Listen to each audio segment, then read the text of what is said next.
Excuse me. നന്ദിയൊന്നും പറയണ്ട. നന്ദിയാ? എന്തിന്? അല്ല, സൂര്യണ്ണന്റെ കനത്ത ചൂടിൽ നിന്ന് ഉരുകി നിങ്ങൾ പോകാതെ ഞാനല്ലേ രക്ഷിച്ചത്, അതിന്റെ നന്ദി. അയ്യ, അതൊക്കെ താങ്കളുടെ കടമയാണ്. അതിനെന്തിനാ നന്ദി? കടമയാ? ഞാൻ അത് പറയാൻ വന്നതല്ല. 2026 തുടങ്ങിയപ്പോൾ നിങ്ങൾ ഒരുപാട് അനുഭവിച്ചല്ലേ, ഇനിയും ഞാനായിട്ട് വെള്ളമൊന്നും പോക്കല്ലെന്നായിരിക്കും. അതിനിയും സമയമുണ്ടല്ലോ. ഇതല്ല, ഇവൻ ഭയങ്കര ലാഗാണല്ലോ. എന്നതാ എന്റെ പ്രശ്നം? ഇവിടെ ഒരു സൈക്കോ ഉണ്ട്. സൈക്കോയോ? ആരത്? കാണിക്കൊന്ന. ആ ജൂൺ ഏതാ ഡിസംബർ ഏതാന്ന് അറിയാത്തവനല്ലേ? അറിയാം. അതിനെപ്പറ്റി താങ്കൾ അധികം പറയണ്ട.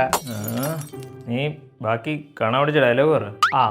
ആ സൈക്കോ വിഷുവിനൊഴികെ ബാക്കി എല്ലാ സമയത്തും പൂത്ത് നിൽക്കാറുണ്ട്, ശരിയാണ്. പക്ഷെ വിഷുവിൻ്റെ സമയത്ത് കുറച്ച് പൂ ഞങ്ങൾക്ക് തരാറുണ്ട്. ഞാനത് ശ്രദ്ധിക്കാറുണ്ട്. സാറത് ശ്രദ്ധിക്കാറുണ്ടെന്ന് അറിയാം. അതുകൊണ്ട് പറയുക, അവനാകെ 10 പൂവാണ് ഞങ്ങൾക്ക് കണി കാണാൻ തരുന്നത്. അത് സാറ് വന്ന് പെയ്ത് അത് പൊഴിച്ച് കളയില്ല.